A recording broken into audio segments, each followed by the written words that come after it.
Hi, today I'm going to show you two ways of doing a pressing block, one using the palm and one using the X fist.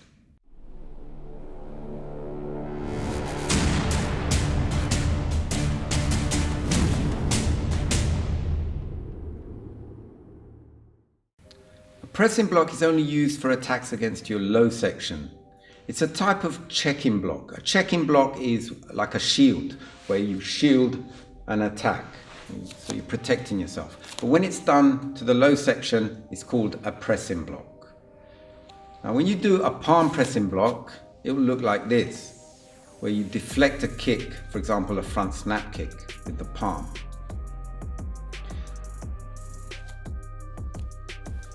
So to practice a palm pressing block, it's best to use walking stance or low stance. Okay?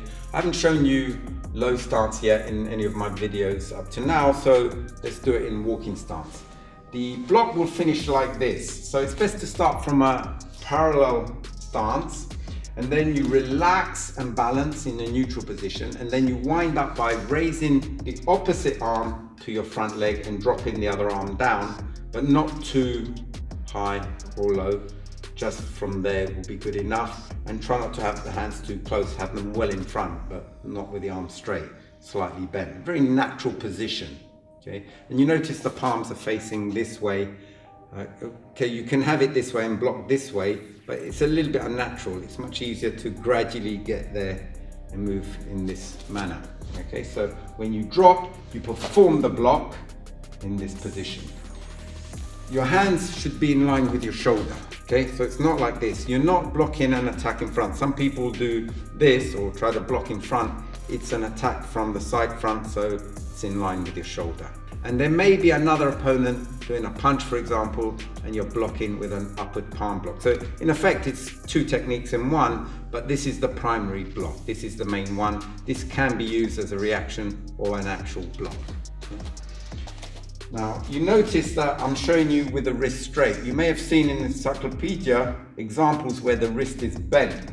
Now, this is quite risky because if you get kicked on your palm, you can bend the wrist back and actually injure it. So it's a lot more safe to have the wrist straight and bend the elbow instead. And it's still effective in protecting you. If your hand is turned out very slightly, it will still deflect it.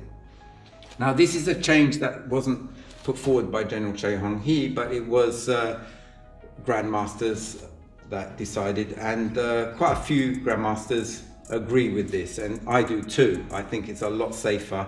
And General Choi was always changing things anyway, so if he saw an improved technique, he would adopt that. So hopefully, had he been alive today, he would approve this change. Okay, because now it's for the grandmasters to decide any changes. But you know, changes don't happen that often. There has to be a very good scientific reason to do so, and the reason for this is safety. Okay, so and it still has no problem with the effect of the block. It still works quite well like this. Okay, so this is the way we do it, and this block I've shown you in the last video. Remember, the hand will be slightly higher than the elbow, like that.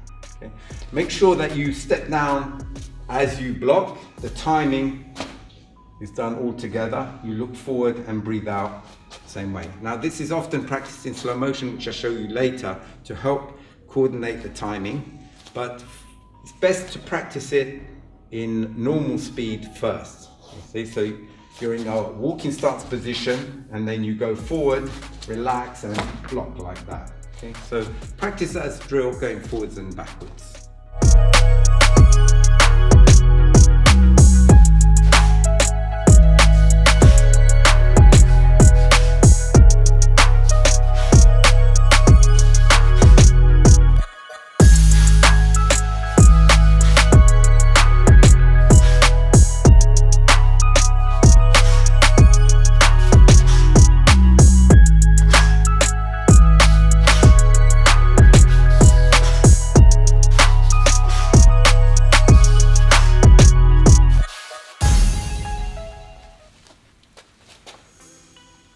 So with all pressing blocks, you've got to press, hence the name, you've got to press the blocking arm after the final position, because the kick may arrive after you get to this position. Remember, it's a shield. You know, you put the shield up before the technique arrives, or at least just in time, yeah? Like that. But you just press in the end. It's not like certain techniques where the intention is to break the attacking tool, where you have to time it just right as the kick arrives or as the hand attack arrives.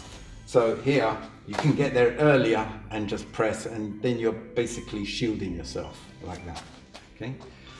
Now, it's worth practicing it in slow motion, and in fact, that's how it's done in the next pattern that I'll be showing you, Joong Gun Tul, where you do a forearm guarding block, and then you go back slightly, about a third of the way, so your feet are about one shoulder width apart, and then you do a slow motion palm pressing block like this.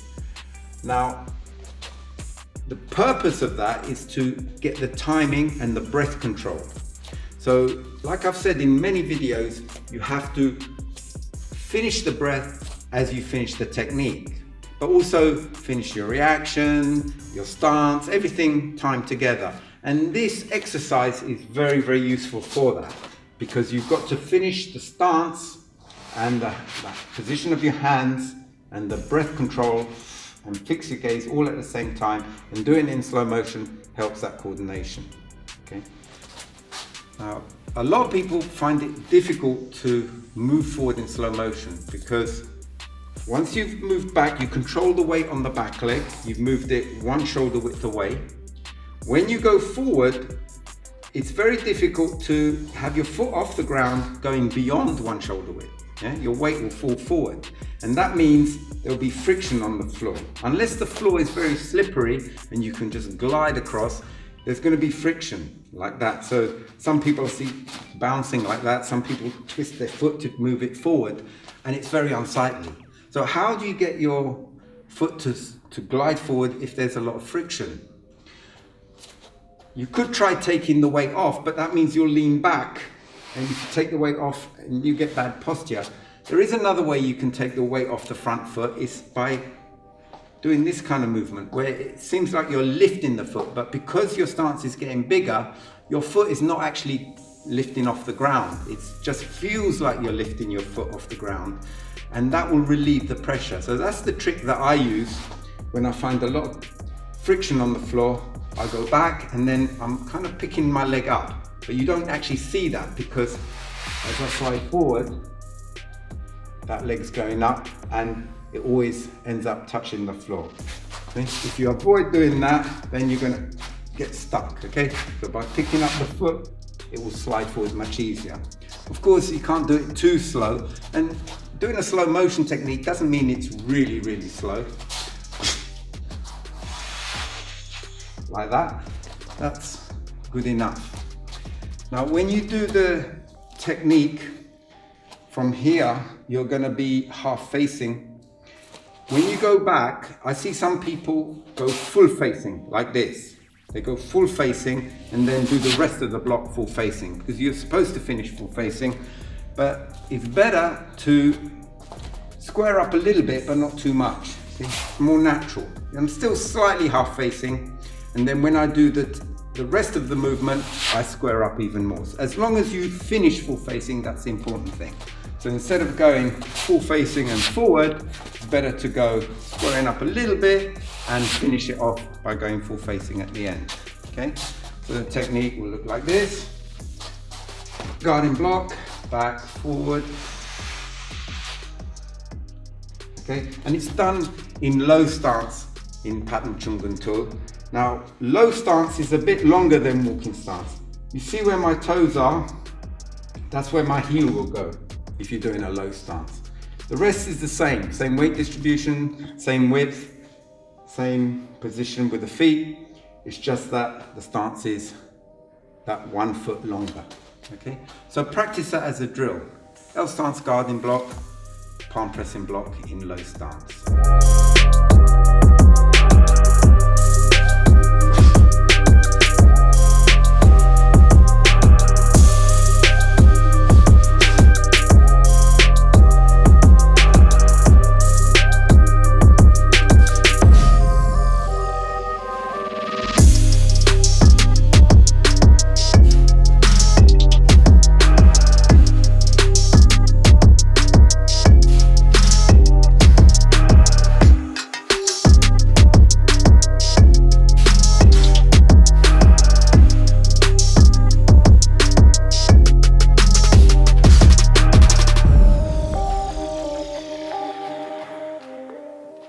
Another type of pressing block is the X-fist pressing block.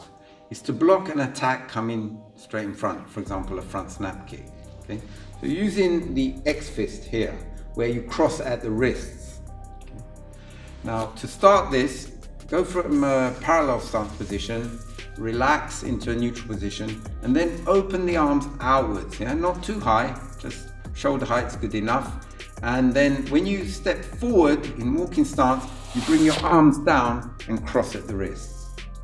Usually, if you have your left leg in front, your left arm's underneath. It doesn't mean it won't work that way, but that's the way it's usually done. Okay, so if you're doing patterns and you're trying to choose, that's the usual way to do it. But the way you move is not exactly a straight line. Yeah? I often see this.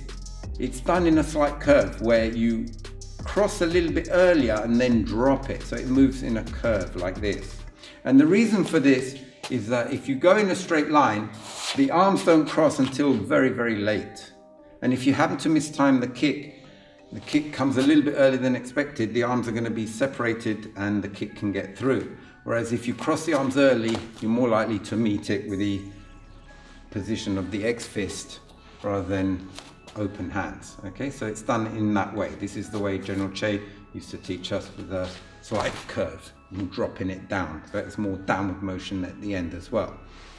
Okay, so practice this in walking stance, going forwards and backwards.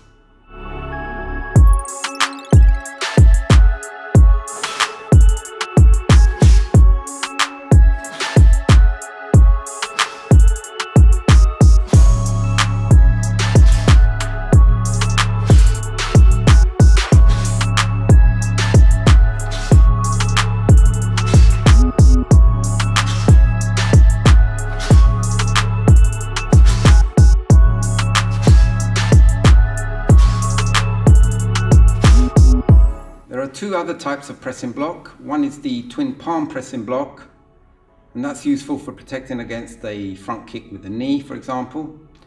And there's the four fist pressing block, which looks like a downward punch, but it's actually a block. You're using the first two knuckles to protect against a kick, like a front snap kick, using the instep against your groin. So you get your fist in the way to protect it. So those movements are more for black belt patterns, and that's why I didn't go into detail today, but I will do in the future. For now, just practice the palm pressing block and do it in slow motion, because that's how it's done in Joong Gun Tul. So following the guarding block, slow motion, low stance pressing block. And the X-fist pressing block is done in Taekwon-Do, which is the pattern that follows from Joong Gun Tul. So practice those two. So that's it for today. Please join me for my next video, and I hope to see you next time. Goodbye.